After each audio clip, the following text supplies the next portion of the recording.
Lumière sur l'abîme. On a tant parlé de lumière qu'on s'y est aveuglé. Les yeux clos, les paumes jointes vers l'intérieur, on a confondu la chute avec l'élévation. On a dit méditation, comme on dirait médication, et l'on s'est gavé de silence, comme on boit une potion lente pour éteindre la vie doucement. Ce monde qui promettait la paix intérieure a remplacé la joie par l'anesthésie. L'incarnation par l'extase, et l'on a cru qu'il suffisait de cesser de souffrir pour apprendre à être. Mais il ne s'agissait plus d'être, il ne s'agissait même plus de vivre, il s'agissait de fuir, sous couvert de sagesse. Ils vous prennent quand vous tremblez, quand vous cherchez une terre, une main, un mot. Ils vous prennent et vous soufflent un rêve bien empaqueté, tout prêt à croire, une solution par la lumière, un salut au soleil pour conjurer vos ombres. Mais la lumière n'a jamais sauvé personne quand elle brûle les rétines. Et ils vous disent « tu es plus que ton corps ». Ils veulent dire « renonce à ton corps ». Ils disent « tu n'es pas tes émotions ». Ils veulent dire « tais-toi ». Ils disent « tu peux transcender la souffrance ». Et ils vous apprennent à ne plus la sentir, à ne plus rien sentir du tout.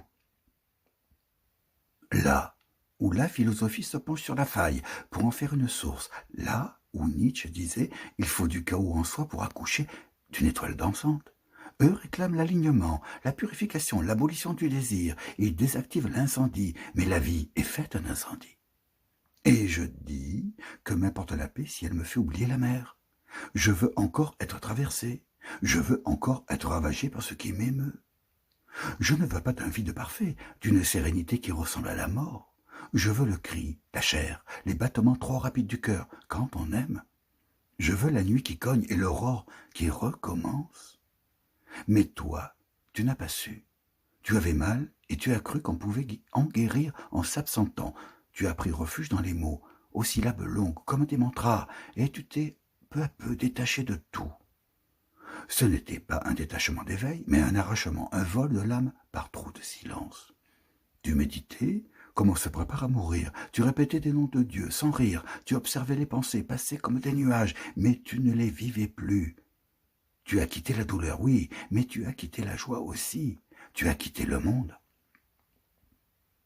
Dans les bardeaux tibétains, on apprend à traverser la mort pour mieux renaître, mais tu n'es pas revenu. Tu es resté dans l'entre-deux. Tu vis peut-être, mais dans un autre plan, lisse, distant. Et moi, je reste ici, dans la boue précieuse des vivants. Je saigne et j'aime. J'ai mal, mais je crie, et je t'attends. C'est une chose grave de perdre quelqu'un à la lumière. On croit que c'est beau, que c'est une ascension, mais moi, je vois une disparition, un effacement, un oubli de ce qui vibre, et j'en tremble. Parce que je t'aimais ici, avec ton rire, tes colères, ton visage mouillé de vivre. Et maintenant tu n'es plus qu'un reflet dans la vitre, une âme en apesanteur. Je ne te juge pas, mais je pleure. Car tu ne m'as pas quitté pour mourir, tu m'as quitté pour ne plus souffrir. Et c'est bien plus douloureux.